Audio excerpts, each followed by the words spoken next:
क्या आप जानते हैं स्टॉक मार्केट की शुरुआत दुनिया में हुई कैसे? आज मैं आपको बताता हूं। सन 1602 की बात है। डच ईस्ट इंडिया कंपनी, यहां पे मैं इंग्लिश वाली ईस्ट इंडिया कंपनी की बात नहीं कर रहा, वो सन 1600 में शुरू हुई थी। उसके 2 साल के बाद शुरू होती है डच ईस्ट इंडिया कंपनी। अब काम ही सिमिलर ही करते थे, शिप्स को बेचते थे दुनिया के अलग अलग कोने में ट्रेडिंग के लिए, गोल्ड की, स्पाइसेस की, सेरेमिक यूटेंसिल्स की। तो अब अगस्त सन 1602 की बात बता रहा हूं मैं आपको। डच ईस्ट इंडिया कंपनी ने लोगों के सामने ऑफर रखा, खासकर अमीर लोगों के सामने, कि आप हमारी कंपनी को पैसा दो और हमारी कंपनी शिप्स भेजेगी अलग अलग जगहों पे, पैसा कमा के आएंगे हम। और जब हम पैसा कमा के आएंगे, उन शिप्स का जो प्रॉफिट होगा, उस प्रॉफिट का 1 शेयर हम आपको भी देंगे। अब हम आपको शेयर देंगे, इसके लिए आप हमें क्या दो? आप हमें बदले में पैसे दे दो। अब कुछ अमीर लोगों ने इन्वेस्टमेंट कर दी, शिप्स गई, मुनाफा कमा के आई। अब लोगों को दिखा भाई स्टार्टिंग में जिन लोगों ने पैसा लगाया था उन्हें मुनाफा हो रहा है, उन्हें प्रॉफिट आ रहा है, तो और लोगों ने भी पैसा लगाना शुरू कर दिया। और इस तरीके से जाने अनजाने में सही डच ईस्ट इंडिया कंपनी ने स्टॉक मार्केट को जन्म दे दिया। और ये हो क्या रहा था? ये हो रहा था एम्स्टरडैम में। एम्स्टरडैम में दुनिया का पहला स्टॉक एक्सचेंज बना, जिसे हम बोलते हैं एम्स्टरडैम स्टॉक एक्सचेंज। अब आज की डेट में तो नाम चेंज हो गया उसका, बट अब मैं आपको, जैसे मैंने बताया कि दुनिया का पहला स्टॉक मार्केट कैसे शुरू हुआ, स्टॉक एक्सचेंज कैसे शुरू हुआ, और जो ये शेयर्स दिए गए ना, ये शेयर्स देना प्रॉफिट के बदले में, इसे हम आईपीओ बोलते हैं। और आईपीओ का मतलब होता है इनिशियल पब्लिक ऑफरिंग। जब फर्स्ट टाइम कोई कंपनी पब्लिक को ऑफर करती है अपने शेयर्स, तो दुनिया का फर्स्ट आईपीओ कब हुआ? सन 1602 में, जैसे मैंने आपको बताया, डच ईस्ट इंडिया कंपनी ने किया। अब इसी तरीके से क्या हम इंडियन स्टॉक मार्केट को भी समझ सकते हैं? The answer is yes. अब कोई भी कंपनी अगर आज की डेट में इंडिया में भी फर्स्ट टाइम लोगों को शेयर्स ऑफर करेगी, मान लेते हैं एक इंडियन कंपनी है भैया, पापड़ और अचार बनाती है, बहुत अच्छा बनाती है, और फर्स्ट टाइम वो सोचती है हम लोगों को भी ऑफर करेंगे हमारी कंपनी के शेयर। अब हम शेयर क्यों दें अपनी कंपनी के? अब मान लीजिए आपके घर में आपके फादर कोई बिजनेस करते हैं, तो बिजनेस में हिस्सेदारी क्यों दें? या तो वो आके पैसा लगाए बिजनेस में, पैसा लगाएगा तो पैसा से बिजनेस ग्रो हो सकता है ना। तो इसीलिए एक कंपनी जो पापड़ और अचार बनाती है, ये पापड़ और अचार बनाने वाली कंपनी को हम P&A कंपनी बोल देते हैं। ये पापड़ और अचार की कंपनी लोगों से चाहती है कि वो हमें पैसे दे दें। क्यों? भैया हम अपनी और फैक्ट्री लगाएंगे, हम अपनी और डिस्ट्रीब्यूशन यूनिट्स खोलेंगे, मार्केटिंग में पैसा लगाएंगे, एडवर्टीजमेंट में पैसा लगाएंगे, तो हमें पैसे की रिक्वायरमेंट है। अब हमें क्योंकि पैसा चाहिए, कोई हमें पैसा क्यों देगा? बदले में हम उसे कंपनी के शेयर्स देंगे। जब कोई कंपनी फर्स्ट टाइम एक्सचेंज पर जाके अपनी कंपनी के शेयर्स देती है, तो इस प्रोसेस को हम आईपीओ बोलते हैं। जैसे कि अभी आपने समझा दुनिया का फर्स्ट आईपीओ कैसे हुआ, डच ईस्ट इंडिया कंपनी ने किया। उस टाइम पे तो क्या होता था, पेपर पर होता था सब कुछ, पेपर्स मिलते थे लोगों को। डच ईस्ट इंडिया कंपनी की सन 1602 की बात कर रहा हूँ, तो कॉफी शॉप्स के अंदर, बंदरगाहों पर लोगों को शेयर्स दिए जाते थे। आज की डेट में सोचो कितना सिंप्लीफाई हो गया। आप घर पे बैठे बैठे अगर आप सिर्फ अपना सिंपल स्टेप्स को फॉलो करके अपना डीमेट अकाउंट खोल लो, तो डीमेट अकाउंट में आपको रिकमेंड करूंगा कि आप अपस्टॉक्स पे खोल लीजिए, लिंक डिस्क्रिप्शन कमेंट बॉक्स में है, फ्री में आपका अकाउंट खुल जाएगा। जिससे होगा क्या कि आप इंडिया की टॉप कंपनीज के अंदर इन्वेस्टमेंट कर सकते हो। लेट से रिलायंस के अंदर, टाटा के अंदर, आईटीसी के अंदर आप अपनी इन्वेस्टमेंट कर सकते हो। और अगर लोग मेरे से पूछेंगे तो मैं यही बोलूंगा उन्हें कि अगर आपको स्टॉक मार्केट सीखना है ना, तो सबसे आसान तरीका है स्टॉक मार्केट को सीखना कि आप स्टॉक मार्केट में इन्वेस्टमेंट शुरू कीजिए। जब तक आप पानी में उतरेंगे नहीं, आप तैरना सीखेंगे नहीं।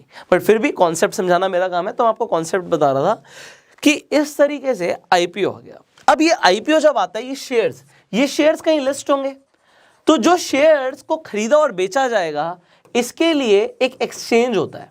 जैसे कि हर चीज का एक बाजार होता है। अब स्टॉक मार्केट स्टॉक्स का बाजार है, सिमिलरली सब्जी का बाजार को हम बोलते हैं ना, सब्जी का बाजार है। इसी तरीके से हर चीज का अलग अलग बाजार होता है।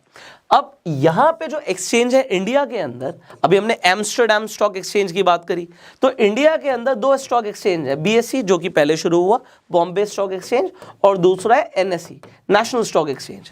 हमारी इंडियन स्टॉक मार्केट में 5000 से ज्यादा कंपनीज लिस्टेड है, और नई नई कंपनीज आती रहती हैं। अब अगर नई कंपनी आएगी तो सबसे पहले उसे क्या लाना पड़ेगा? उसे आईपीओ लाना पड़ेगा, इनिशियल पब्लिक ऑफरिंग। जैसे कि आपने सुना होगा LIC अपना आईपीओ लेकर आने वाली है, ओयो अपना आईपीओ लेकर आने वाली है, स्नैपडील अपना आईपीओ लेकर आने वाली है। ये कंपनीज लिस्टेड नहीं है, बट बहुत सारी कंपनीज लिस्टेड है, जैसे कि Asian paints, Pidilite, Tata Motors, Reliance. आप लिस्टेड कंपनीज के अंदर इन्वेस्टमेंट कर सकते हो, और जो फर्स्ट टाइम जब कंपनी आएगी उसके अंदर जब आप इन्वेस्टमेंट करेंगे, इसे हम आईपीओ बोलेंगे। आई होप आपको इतना कंसेप्ट समझ आ गया हो। बट अब एक बहुत इंपॉर्टेंट सवाल होता है लोगों का कि यार ये शेयर्स जो हैं हम खरीद लेते हैं, बट ये रोज ऊपर नीचे क्यों जाते हैं? आज मैंने एक शेयर खरीदा, मान लो आपने एक शेयर 100 रुपए के भाव पे खरीदा, कभी वो 101 का दिखता है आपको, कभी वो 102 का दिखता है, कभी वो आपको 99 का दिखता है। तो ये ऊपर नीचे क्यों जाता है, इसका रीजन क्या है? इसका रीजन आज मैं आपको बताता हूं। देखिए, एक प्रिंसिपल होता है जिसे हम बोलते हैं डिमांड एंड सप्लाई। अब इस डिमांड और सप्लाई को समझते हैं। डिमांड और सप्लाई का सिंपल सा मतलब क्या है कि अगर किसी भी चीज की डिमांड बहुत ज्यादा है और सप्लाई कम होगी तो उसका रेट बढ़ जाएगा। एग्जाम्पल के लिए देखिए, मान लेते हैं इंडिया की लड़ाई हो जाती है। इंडिया की लड़ाई हो गई जी रशिया से, इंडिया की लड़ाई होगी, भगवान ना करे हो, बट मैं एक एग्जांपल ले रहा हूँ कि रशिया से लड़ाई हो जाती है, अरेबिक कंट्रीज से लड़ाई हो जाती है, यूएई से लड़ाई होगी, सऊदी से लड़ाई होगी हमारी। अब अगर बाई चांस लड़ाई हो गई तो लड़ाई में क्या होगा वो अलग बात है, बट अगर लड़ाई हो जाती है एक सिंपल सा, या मान लो कोई मन मुटाव हो गया जी, उन्होंने बंद कर दिया जी हम आपको क्रूड ऑयल नहीं देते, हम आपको पेट्रोलियम प्रोडक्ट्स नहीं देते। तो मैं आपको एक एग्जांपल के लिए दे रहा हूँ कि अगर इंपोर्ट नहीं होगा, हमारा इंडिया के अंदर हम पेट्रोलियम प्रोडक्ट्स को इंपोर्ट करते हैं ज़्यादातर, तो अगर इंपोर्ट नहीं होगा तो उससे होगा क्या, पूरे इंडिया की कितनी बड़ी डिमांड है पेट्रोल की, हर किसी को अपनी गाड़ी में तेल भरवाना है। अब अगर तेल कम होगा तो उसके रेट बढ़ जाएंगे। That just an example. अगर आपको आम बहुत पसंद है और इस बार मान लेते हैं आम की खेती खराब हो गई, कोई कीड़ा लग गया या फिर बरसात बहुत ज्यादा हो गई या कुछ भी फैक्टर हो गया और आम मार्केट में खत्म हो गया, तो जिसके पास होगा वो बहुत ज्यादा रेट पे बेचेगा। तो ये सिंपल सा डिमांड एंड सप्लाई का प्रिंसिपल होता है और शेयर मार्केट में भी ऐसे ही काम करता है। अब देखिए, अब हमने जो यहाँ पे एग्जाम्पल लिया था ये P&A कंपनी का, ये P&A कंपनी ने लोगों से पैसा उठा लिया, ठीक है, पैसा आ गया, मान लीजिए इनके पास 100 करोड़ रुपए आ गया, इन्होंने 100 करोड़ रुपए लोगों से ले लिया। अब लोगों से लेने के बाद कंपनी ने क्या किया, नई फैक्ट्रियां लगाई, कंपनी ने एडवर्टीजमेंट करी, मार्केटिंग करी, सबको पता लग गया जी P&A कंपनी का पापड़ और अचार बहुत अच्छा होता है। तो उसके बाद कंपनी की ग्रोथ होती है, कंपनी के प्रॉफिट बढ़ जाते हैं, कंपनी का रेवेन्यू बढ़ जाता है। अब क्योंकि कंपनी का प्रॉफिट बढ़ गया, रेवेन्यू बढ़ गया, कंपनी ग्रो कर गई, तो जिन लोगों ने पैसा डाला था उनकी शेयर्स की कीमत भी बढ़ गई।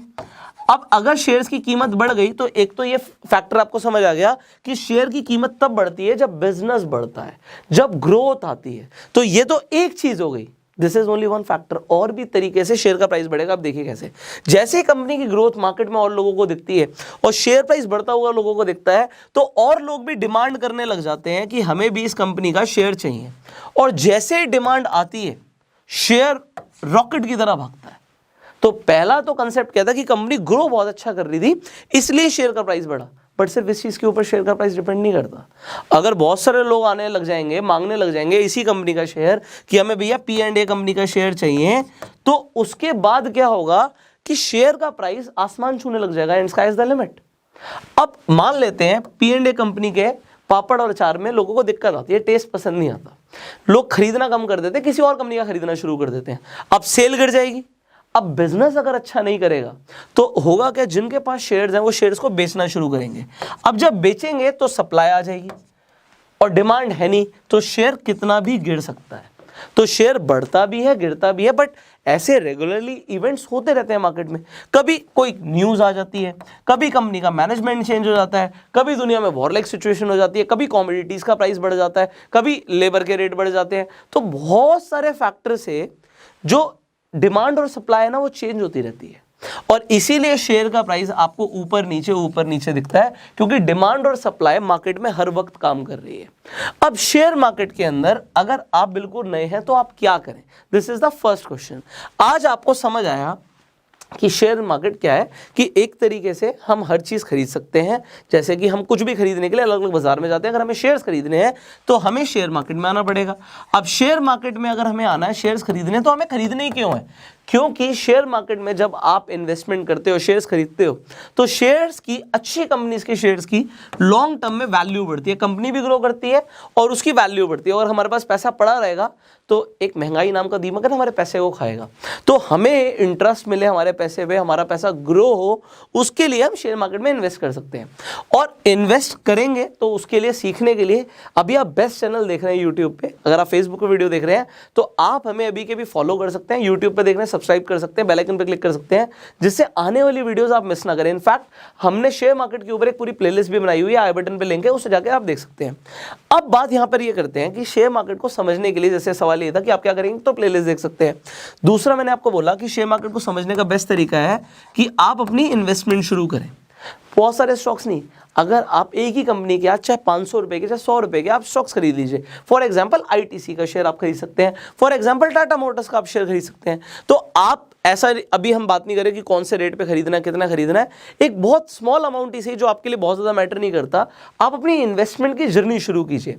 और तीसरी सबसे बड़ी चीज़, स्टॉक मार्केट में जब आप इन्वेस्टमेंट करें तो आप एक लॉन्ग टर्म का विजन लें, क्योंकि ज़्यादातर प्रोफेशनल्स आपको यही सजेस्ट करेंगे कि आप लॉन्ग टर्म के लिए इन्वेस्टमेंट कीजिए। क्योंकि शॉर्ट टर्म में अगर आपने किसी भी कंपनी में इन्वेस्टमेंट करी तो प्राइस हो सकता है कुछ टाइम के लिए नीचे आ जाए, दोबारा से ऊपर आ जाए, नीचे आ जाए, बट लॉन्ग टर्म में it will give you a way for wealth creation. बहुत सारे लोग स्टॉक मार्केट को जुआ समझते हैं, गैम्बलिंग समझते हैं, बट लॉन्ग टर्म में जो स्टॉक मार्केट रिटर्न्स देती है, it beats everything. So if you want to create a lot of wealth, you can consider stock market investments. Finally, ये वीडियो आपको कैसा लगा आप कमेंट्स में बता सकते हैं। आई होप आपको स्टार्टिंग समझ आ गई होगी कि स्टॉक मार्केट शुरुआत हुई कैसे स्टॉक मार्केट की। इस वीडियो को आप शेयर कर सकते हैं क्योंकि बहुत सारे लोगों को भी क्लैरिटी मिलेगी। एंड अगर आप बिल्कुल नए हैं तो आप बने रहिएगा हमारे साथ, क्योंकि हम आपको बहुत कुछ अभी सिखाने वाले हैं। आप अपस्टॉक्स पर जाकर अपना फ्री में डीमैट अकाउंट खोल सकते हैं स्टॉक मार्केट इन्वेस्टमेंट के लिए। लिंक डिस्क्रिप्शन कमेंट बॉक्स में है। एंड अपना प्यार देने के लिए इस वीडियो को लाइक कर दीजिए। I will see you in the next video. Till that time, you go self made.